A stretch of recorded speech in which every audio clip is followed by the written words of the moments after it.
welcome to this episode of We Need Each Other. You know, maybe you know that I'm always trying also to enlighten myself to learn more things about what's happening in the world that is beneficial, particularly for my people, that I don't understand and that I should probably understand better, let alone bring it to the listening audience. So that's what we have here with us today. We have Shani Byard, EDD. She is a South Los Angeles native, social justice advocate, and professor who specializes in cultivating empathic, equitable organizational cultures for youth leadership development and patient centered healthcare. Drawing on the skill set of her first career in TV and music video production, seems like such a difference. In 2008, Dr. Byard pioneered at Afro Media Lit, a training framework designed to guide participants through a process of transcending the influence mass media has on negative perceptions of Black people. This is what excited me about talking to you.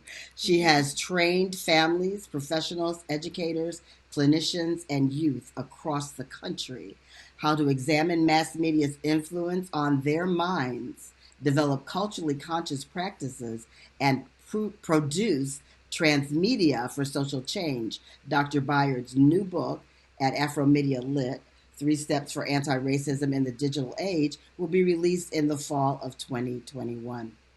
Dr. Byard is also the Workforce Integration and Operations Director at Providence Health, adjunct professor for the School of Cultural and Family Psychology at Pacific Oaks College, Leadership Council member for the Empowerment Congress, and proud mommy of her 6-year-old daughter, Asha Ma'at Byard. Dr. Byard received a BA in TV production and EDD in Bachelor Leadership for Social Justice from Loyola Marymount University and an MS in Human Services, specializing in organizational management and leadership from Springfield College. Welcome, Dr. Shanti Byard. Yay! We should be clapping right now. I wish I had that sound effect where you can clap because wow, you've done a lot, huh? It seems like you've really actually done a lot, and I've been discovering people on. No, actually, somebody referred us to each other. Liza, I think it was referred us to each other, That's right, and Liza. I'm so excited to understand more for myself about what it is that you do. And I'm going to ask this question because I believe I know the answer to it, but and people need to understand the importance of it. Patient-centered healthcare. Patient-centered healthcare. What is patient-centered healthcare? I think it's the simplest way to grasp is, when you center something, right, Mm. that something becomes the priority. And Mm-hmm. so when thinking about health equity and really serving, patients in a way that is just, you really want to create a space for, or your treatment model, right, to reflect the patient voice, the patient's needs, and for those to inform the treatment, right? How the providers respond to that particular patient. Many times it can be, dealing with, systemic inequality. It can be a space, healthcare can be a space where providers impose their beliefs onto what's best for the patient and, will result in missing or not hearing really what the issue is, and also, seeing that patient as a human being with a Mm-hmm. voice, with needs, with family, and with assets, right? And so that can all be added to improving that patient's, healthcare. So my work in patient-centered healthcare has always taken the lane of education. So Mm-hmm. that has been, what my role is in. I've worked in mental health and in primary care, ambulatory care, integrated care.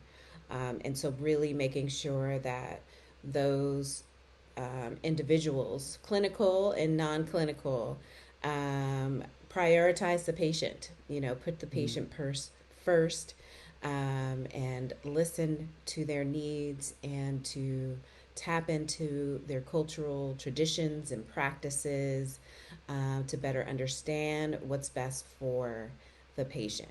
Um, It seems almost ridiculous, really, that this is even a conversation right. or that it is such a need, but it is such a deep need. And I think two people that brought it to light for some people were Beyonce and Serena when they talked about their experience in childbirth.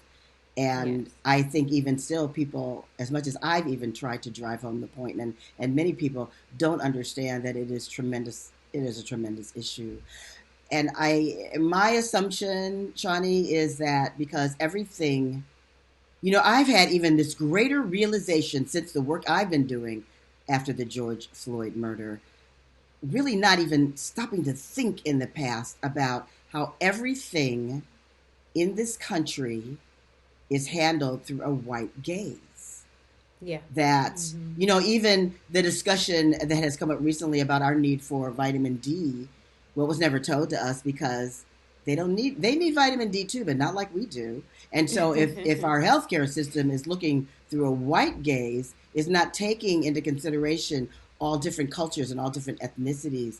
And so Yes. is that what you would say is the reason for the work that you do? Does that make sense? Absolutely. Absolutely. Mm-hmm. I think whiteness and institutional racism fuel everything, that I do. And I Mm-hmm. think the reason why we have to say patient-centered healthcare is part of Yes. that problem too. It's all stems from just historically, really, very much a white driven, patriarchal, right, society and systems Mm-hmm. established. And, those on one end of the spectrum thrive based on the systems that we have in place, and those on the other are oppressed and severely underserved and definitely not listened to, as Serena would say it, as I would say in my pregnancy experience, my birthing experience as well. Mm-hmm. Mm-hmm. So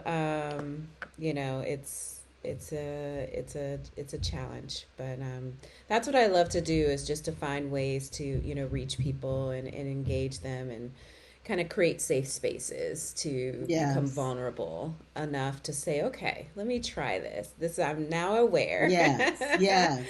So Yes. let me see how I can fix it. Yeah. So how do you educate? You educate on both sides with the people of color who are going under healthcare into healthcare situations, and you Most also educate on the healthcare side as So well. I'm most yeah, I'm my primary focus is for staff, right? Staff, Mm-hmm. those providing the care. Um, I, not only provide, educational opportunities for them, but also organizational development opportunities as ways to just improve the workforce overall as much as possible. Mm-hmm. So, it includes identifying individuals who need a little bit of skill building, all the way to, establishing initiatives and new practices, and analyzing, various programs that a hospital may, implement, and streamlining them, or identifying, ways that staff can move up the ladder, so that they are supported Mm-hmm. as well. Onboarding, what that experience is for them. So it's a variety of different things under that umbrella of the work that I do. And are they very open to receive what it is that you give? Yeah, so my, workforce development in general and healthcare, definitely has to be a priority for leadership, right? Mm-hmm. Yes. So, Right. yeah, in Right. order for that, and it's a challenge sometimes in Mm-hmm. various settings if leadership is not on board. If it's not a part of the vision, if it's not a part of the culture of the organization, to take time out of serving patients to actually sit in a training and get some professional development. Sometimes it's not a priority for leadership, so it can be challenging that way. And when it is, it's wonderful, because then happy people, happy staff means happy patients, Right. Yeah. which means patient outcomes are met, and good money is coming in. It all affects that. So if you have a leadership in place that really gets the value of finding ways to improve their workforce and meet the needs of the people that they have providing care, Hmm.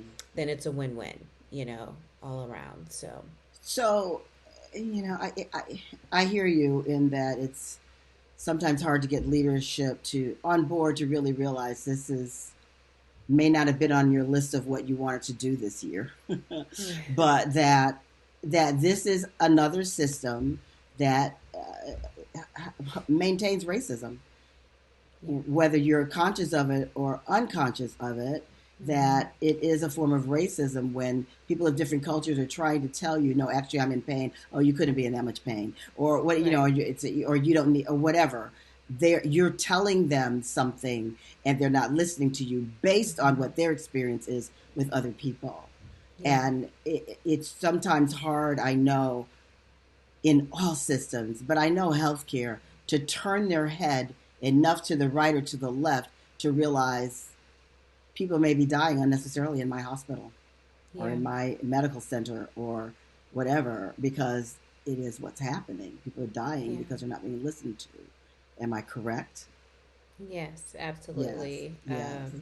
And I think, with the recent, I would say, awakening from George Floyd, I've definitely seen healthcare systems roll up their sleeves, jump Good, in, good. invest the money, Mm, make important decisions, hire, and dedicate staff, not just treat it as something as some additional thing that we'll have somebody volunteer and do, yes, but exactly. really creating actual departments for health equity, and directors and executives, That's wonderful. That's good to hear. and yeah, and to improve the training Hmm. that's necessary Wonderful. as well. Yeah.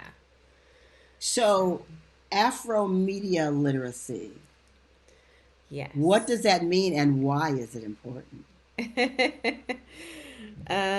Okay. So I think, one thing to kind of get a good grasp of what Afro media literacy is to think first about literacy.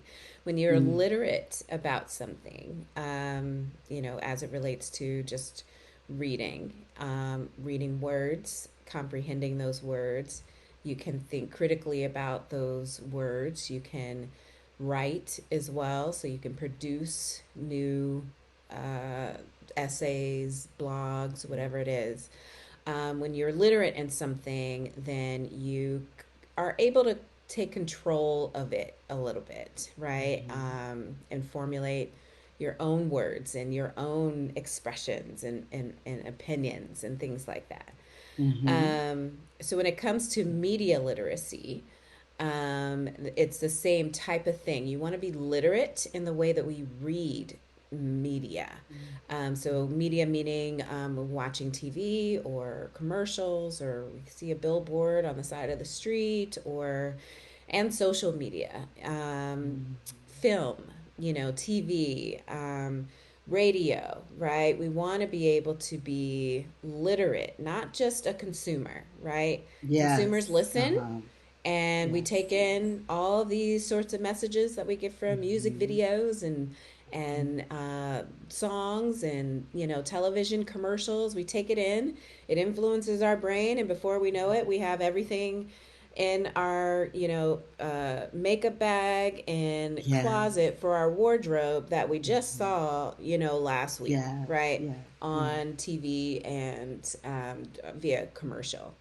If you're literate, right, in media, you are able to separate yourself from the influence. You can start think critically. Wow, how clever that commercial Mm. was. It Mhm. actually I can Mhm.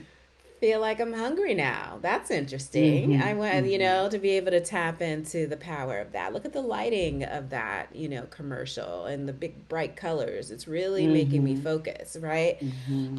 And then we want to be able to take that learning and apply it to our daily lives. And maybe we're not as influenced by what that commercial was trying to sell. More, we're thinking Mhm. about how we can create our own commercial to sell my Mhm. own business product or Yes. something like Mhm. that, right?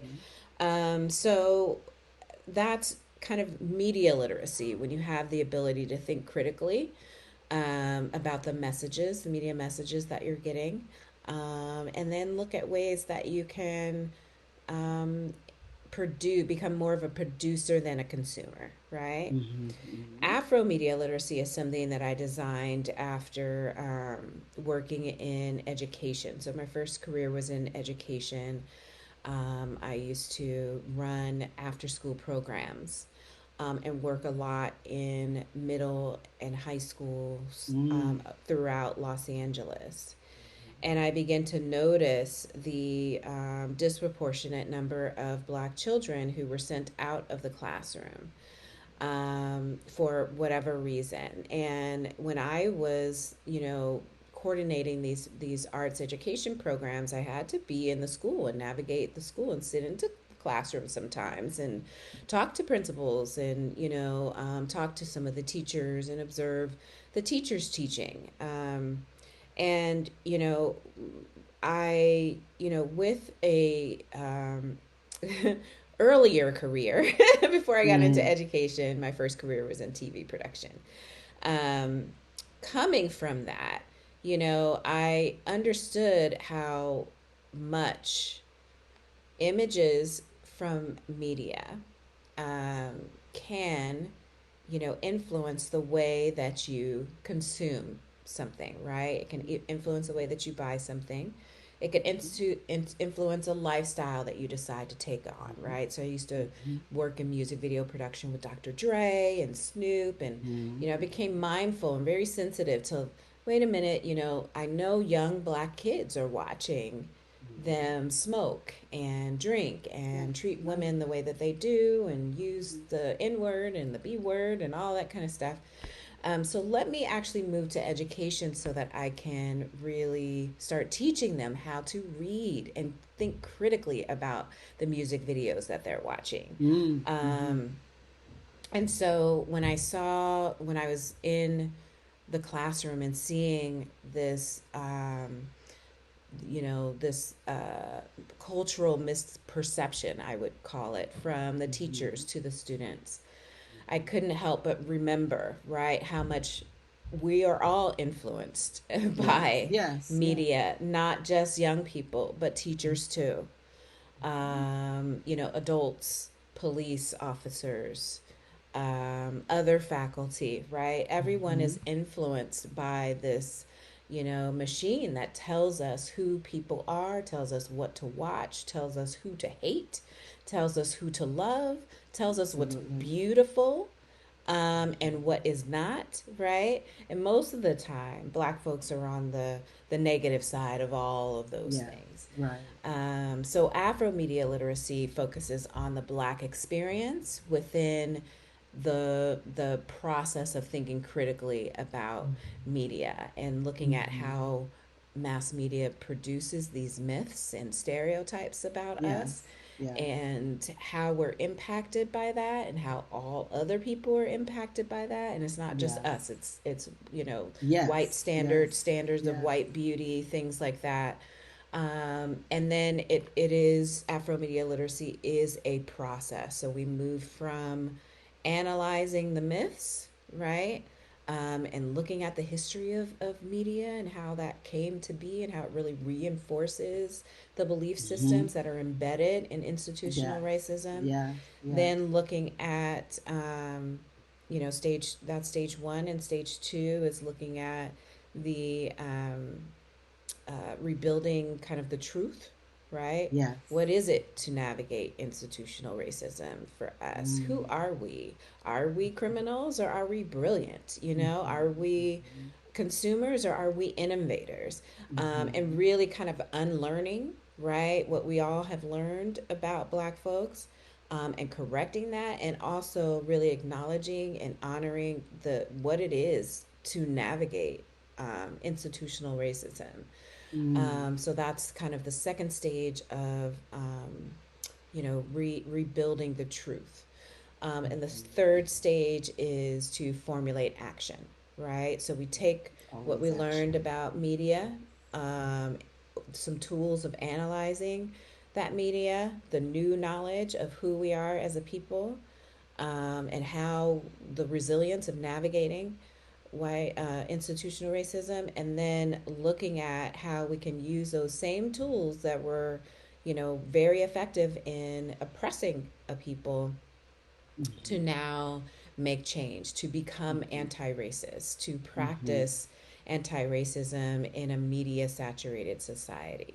So we begin to Hmm. look at our media diet. What are we consuming on a daily basis, right? What does that Hmm. actually look like? And are we nourishing our minds, to Hmm. counter what, what are we countering the dominant narratives essentially that are, shaping our lives and shaping Hmm. perception about us? What are we doing with our skill set, in our social Hmm. media activity? Are we Yeah. only following the Kardashians, or are we following Stacey Abrams and, Yes. other folks, right? And I'm blanking And right doing now, of our course, own but and doing our own further research, you know. yes, We just yes, take what's out there in front of us, we believe it, and we don't do any and we believe research it. to Mm-hmm. determine what's true and what's not true.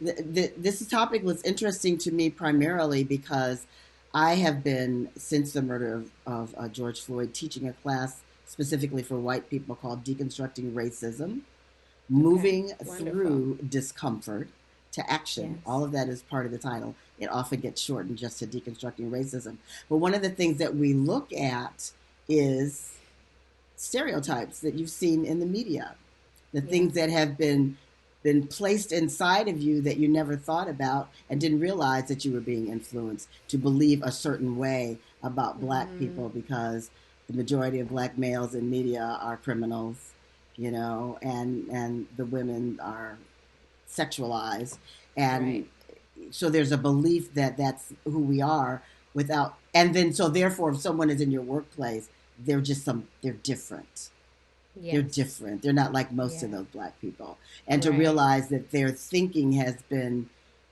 maneuvered into these areas to believe these things Mm-hmm. about us for a purpose that was certainly not for our Mm-hmm. well-being, for our good. Yes. So yes, I'm so excited about what you're doing here for the minds of our own people to realize how we're even manipulating or being manipulated through the media.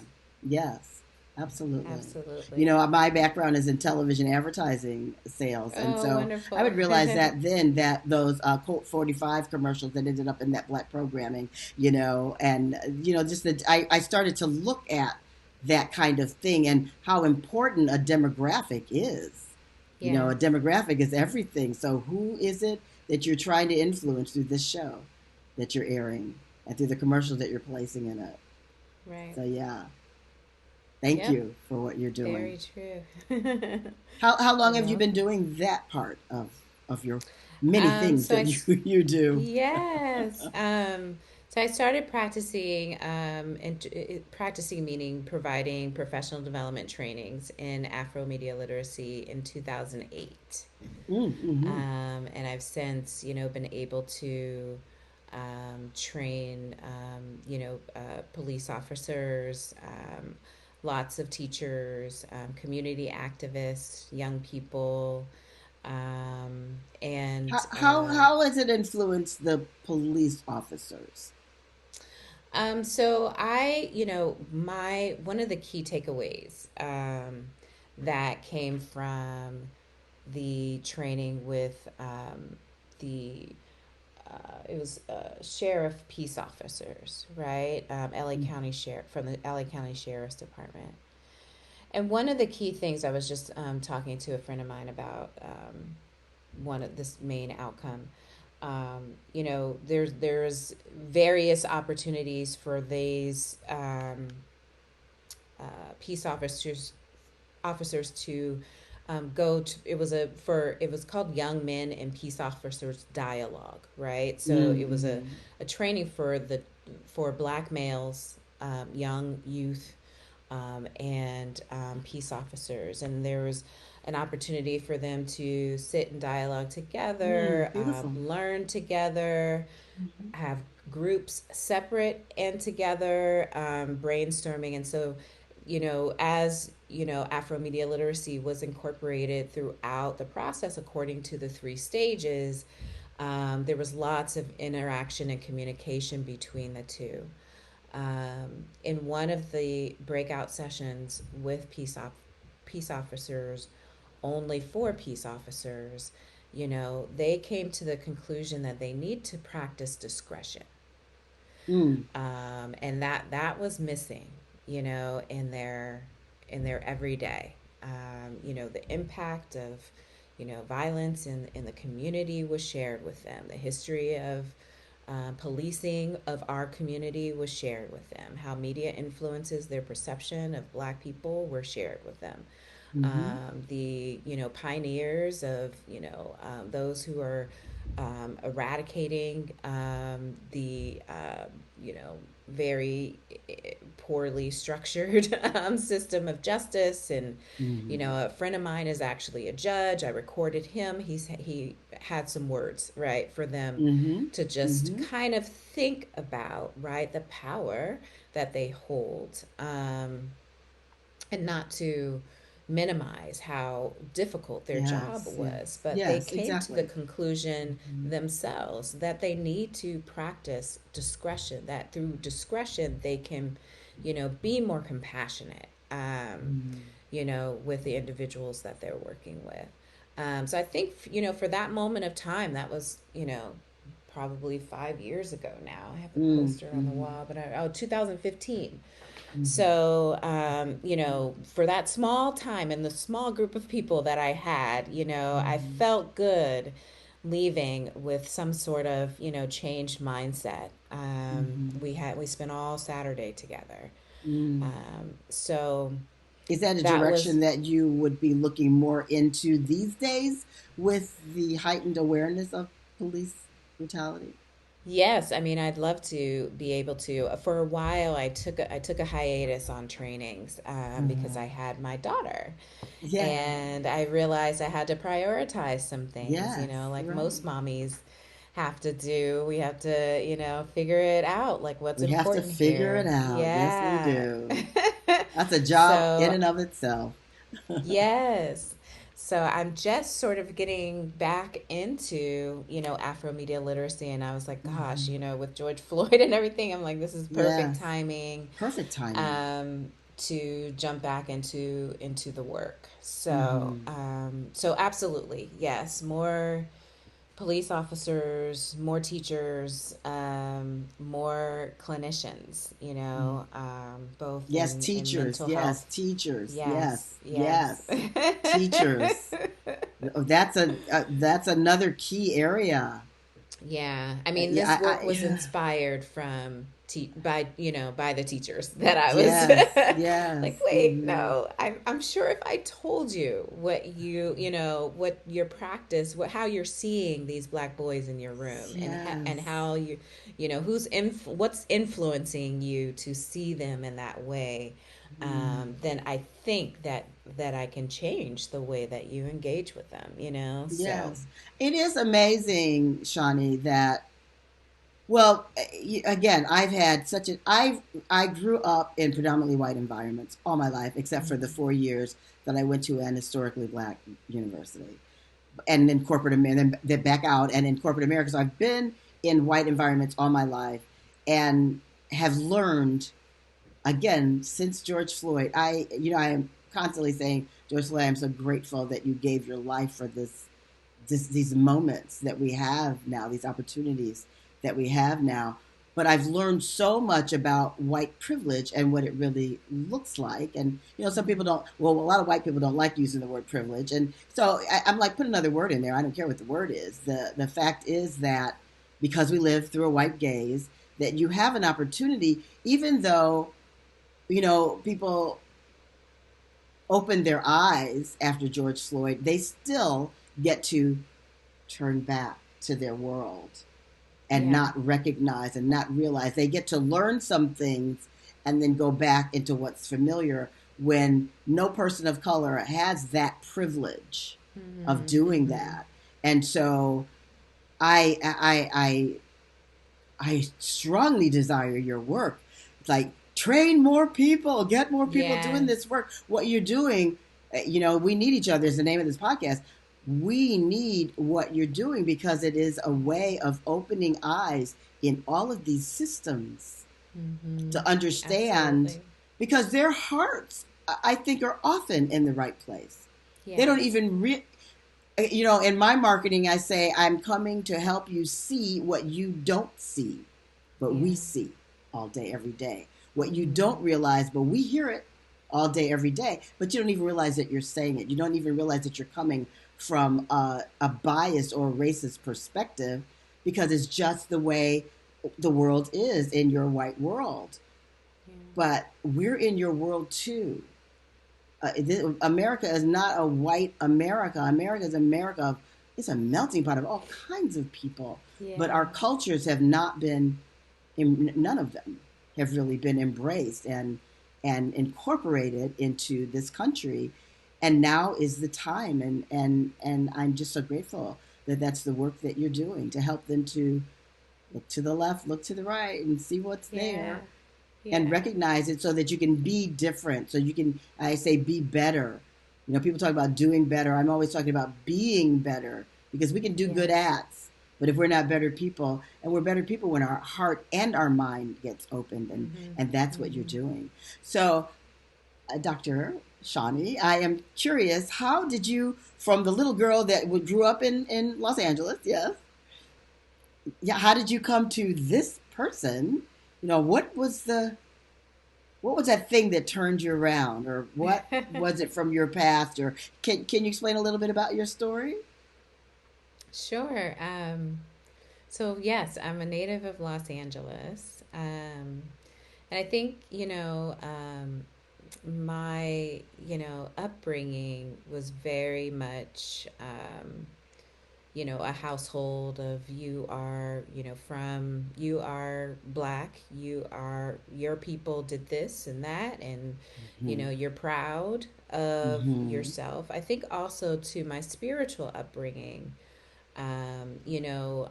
is something that has been, a strength as well. Mm-hmm. I grew up in uh, under the teachings of Paramahansa Yogananda. Yeah. And I, from the age of 4, I was at Ah. Sunday school at Self Realization Fellowship Temple Oh my in goodness. Pacific Wow. Palisades. Uh-huh. Yeah, and that was my foundation Mm-hmm. until I was a teenager and became too much for my mom to handle. So she's like, "We need a black family church for you." Ah. But even still, it was Science of Mind, Mm-hmm. Mm-hmm. foundation, Unity Church. Uh-huh. And so it was a smaller but, family oriented church. And so, but, Yogananda's teachings being so inter, interdenominational, Yes. really, I think that and my cultural foundation helped me to really understand the importance of, we need each other, the whole Yes. importance of embracing all people, right? And Hmm. honoring, who they are individually. They're not supposed to look like me. They should not Yeah. look like, right? We are not Right. supposed to think the What a same. boring world that We're would supposed to, be. Yeah, right. that's right. And so, really grasping that at a very young age, I think was really pivotal. So it was definitely, the upbringing.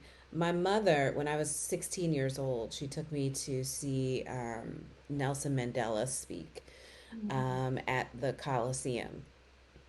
And Mm. that was a life changer for me. I was already very much attracted to, student. There was a group called Student Coalition at the time. They did protests, and I learned a lot about current events as it relates to young people, black people, Jewish people during that time. And I was very much attracted to that work. And so she took me to see Nelson Mandela speak. He was on his tour. He was still imprisoned during that time, and but he was touring, and he had shared about the apartheid, Hmm. and I was just a sponge. I mean, Hmm. the brilliance of his, voice, and just an orator, just Mm. very just I felt like he was speaking directly to me. Mm. And I took on that movement to eradicate the apartheid. You know, whatever I could do at, LA, so far Hmm. away from South Africa, I Yes, wanted to right. do, Yes, yes. and so he had shared that he was fasting until there was equal voting rights in South Africa. So I told my mom, that I wanted to fast. And she was like, no, you're Uh, not fasting. You she's just like, have to eat. Yeah. uh-uh. But she's like, I said, okay, well, let me give up. I'm giving up pork, and I'm giving Hmm. up beef, Hmm. and chicken, right? Until Hmm. there's Hmm. equal voting rights. She said, okay, you can eat fish, still. And I'm like, that was our compromise. But I did that, and the next year, they had passed a law, and Mandela became president, and they actually later after that, because they had to vote him in, but everybody Hmm. could vote, Yes. and just the feeling of you know being involved in Hmm. that process and watching their progress after I was able Hmm. to see and learn from Mandela at that particular time really shaped, I think, my work. I can do this. I can fight for the little guy. Yes, I don't yes, have to be there in the room. I don't have yes, to, yeah. I can't even say, today I'm more, I'm not, I used to protest a lot, when I was younger in the street, but Hmm. there's not one way, right, of Absolutely, yes. moving towards this goal of justice. So Hmm. I learned that I can do something from afar. I can fast. I can I also was a dancer, so I choreographed a piece on the apartheid and used Miriam Ah, Makiba's music, and wanted to make sure my white peers understood what the apartheid meant. So I went to all white, very wealthy private junior high and high school, and I just hmm. took it all on, and then helped co-found the Black Student Union at my school before I graduated and went on, to college, and At Loyola Marymount, or in your high at school? Westlake Okay. School for Hmm. Girls. I'm a, Okay. Hmm. yeah, it's now Hmm. Harvard Westlake, but I was part of the first graduating class of Harvard Westlake, but I went to Westlake Wonderful. from grade 7 through 11th grade. We merged with Hmm. Harvard my senior year. Hmm. Um, but yeah, I think those experiences when I was a young person here in LA really shaped that work. It gave me, the foundation to know that I could speak up, I can make change. if I found something that's not right. So, And I would venture to say that, you had a very spiritual beginning, a yes. very spiritually aware upbringing, which teaches also that there's a guidance system that's in you to hear and to follow. Yes. And Yes. because a lot of people your age without that background could have witnessed what you witnessed, could have gone to hear Nelson Mandela. They could have heard and understood some things, but without that nudge from inside that says Yes. there's something for you to do, that they would not Mhm. necessarily have followed on the type of path. So I'm sure that Yeah. whole your Heard. spirituality, yeah, yes, Yeah. yes, is a very important part of that. I wish that our children were taught more about their inner world. Yes. They're not taught much about their Absolutely. outer world either. I don't know what that is they're being taught, but I Mm. do wish there was more teaching about the inner world and the inner listening and the inner guidance that you obviously Mhm. had as a young child. You know, so Yeah. that's I can't gloss over that and dismiss it. I think it's I don't know you except for what we're learning about each other now, but I'm sure that was a very important part of what has caused you to be this factor in the world that you Yeah. are. That is so very Still needed. is. Yes, absolutely, Still absolutely. is. Yeah. So, as African Americans, Mhm. what is it that we can do to benefit ourselves more under the guise of the kinds of things that you teach? Yeah. What would you suggest that we become more mindful of, or stepping Yeah. forward in whatever? Mm-hmm. Yeah, so I think, I do the very similar as you in terms of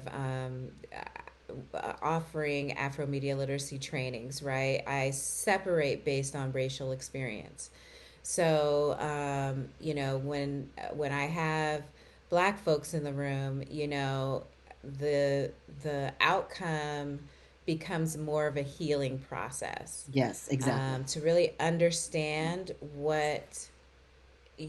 how powerful mass media is, right, on your brain, and how it really trains you to see yourself, right, and no matter, and in addition to how you're treated in society, how people respond to you in society, it becomes an awakening, like, wow, Matt, TV, and right, you think it's just entertainment, but it actually is shaping some powerful beliefs, Absolutely, and it's definitely impacting our absolutely. experience, right? Yes.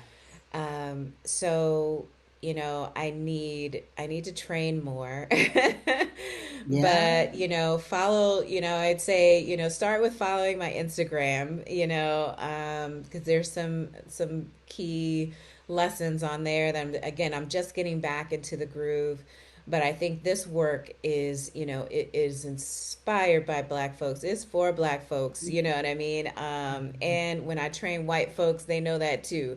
Absolutely. We are Yes. centering our experience in here, not theirs, our Yes. experience, right? Yes. Yes. And so, I love my people, and hopefully I can train soon. But in the meantime, think about what you're listening to. If you're riding in the car with your babies in the background, in the back seat, Mhm. think about how powerful that medium of music is, Mhm. and choose something nourishing for them. Mm. I love Choose that. something that is going to, be empowering, like Brown Skin Girls, right? I love playing that Yes. song when my Yes. daughter's in the car. And then we Yes. get to be like, yes, we love our skin, we love our Yes. lips, we love our Yes. noses, We love our hair. Yes. Right, Mm. right. Yes. Mm. Another thing that I do, is with her is racial socialization. It's an academic term, right? Racial socialization, right? Mm-hmm. Our world is, very much dominated by whiteness. Okay, so Mm-hmm.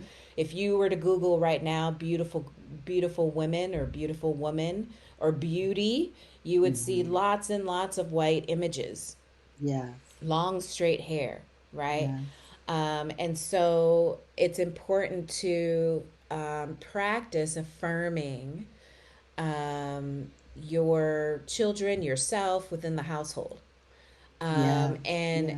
Yes. not just verbally. It's important that imagery is images, right? Are the most Mm-hmm. powerful way that our brain really records and then assigns a meaning to, Yes. right? So it's important to that we have images of us on your Mm-hmm. walls, right? That we make sure that our books, especially for children, that they Yes. are represent that the characters represent us, right?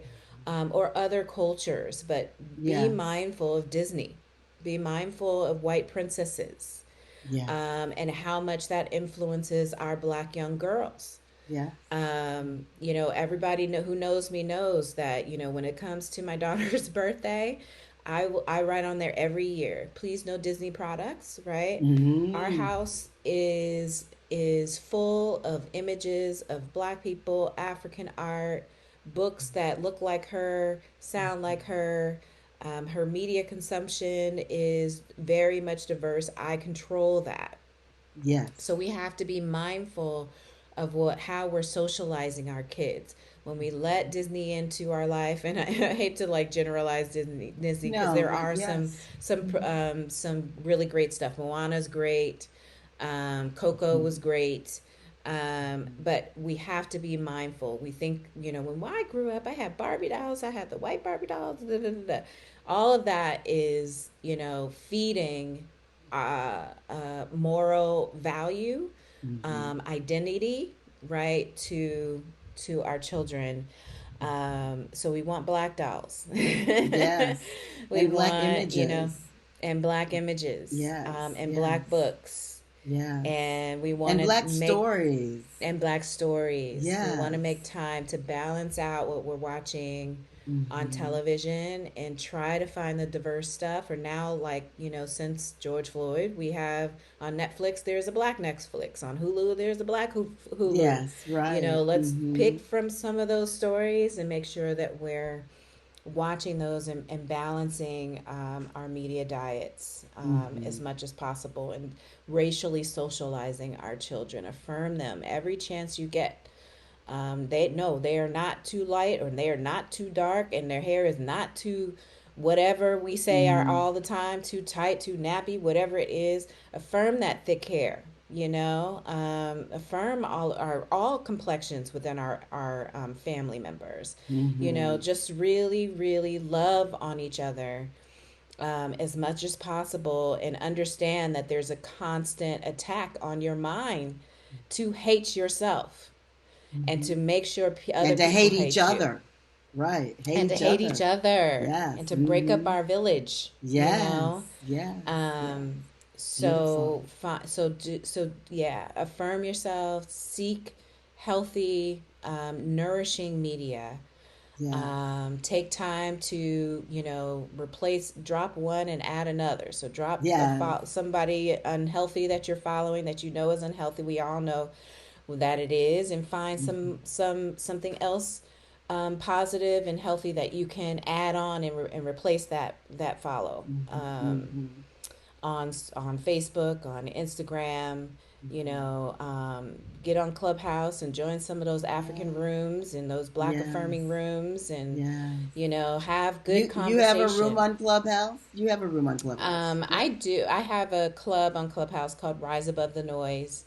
Rise above the noise. Yeah, Okay. you can search. My social media is Afro Media Lit.